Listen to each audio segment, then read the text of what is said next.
ఇక డీటెయిల్స్ లోకి వెళితే ఇరాన్ అణ్వాయుధ కేంద్రాలపై ఇజ్రాయెల్ భారీ ఎత్తున విరుచుకుపడుతున్న సంగతి తెలిసిందే. దీనికి ఇరాన్ కూడా ధీటుగా స్పందిస్తుంది. ఇజ్రాయెల్ నగరాలపై క్షిపణులతో ప్రతిదాడులు చేస్తుంది.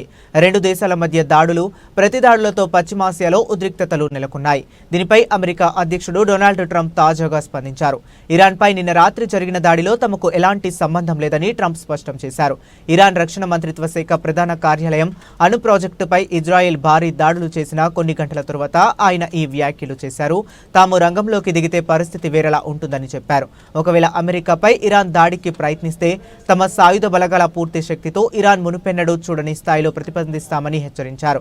రాత్రి ఇరాన్పై జరిగిన దాడితో అమెరికాకు ఎలాంటి సంబంధం లేదు. ఇరాన్ మమ్మల్ని ఏ రూపంలోనైనా లక్ష్యంగా చేసుకుంటే అమెరికా సాయుధ దళాల పూర్తి శక్తి ఏంటో చూపిస్తాం అని ట్రంప్ తన ట్రూత్ సోషల్ ఖాతాలో పోస్ట్ చేశారు. ఇరాన్, ఇజ్రాయెల్ మధ్య తాను సులభంగా ఒక ఒప్పందం కుదిర్చి ఈ రక్తపాత ఘర్షణకు ముగింపు పలకాలని కూడా ఆయన పేర్కొన్నారు. ఇరాన్పై దాడుల నేపథ్యంలో ఈ రోజు ఓమన్లో జరగాల్సిన అమెరికా, ఇరాన్ అణు చర్చలు రద్దయ్యాయి. ఇరాన్ తన అణు కార్యక్రమం అమెరికాతో ఒప్పందం చేసుకోవాలని, లేకపోతే ఏమీ మిగలదని ట్రంప్ ఇటీవలే హితవు పలికారు.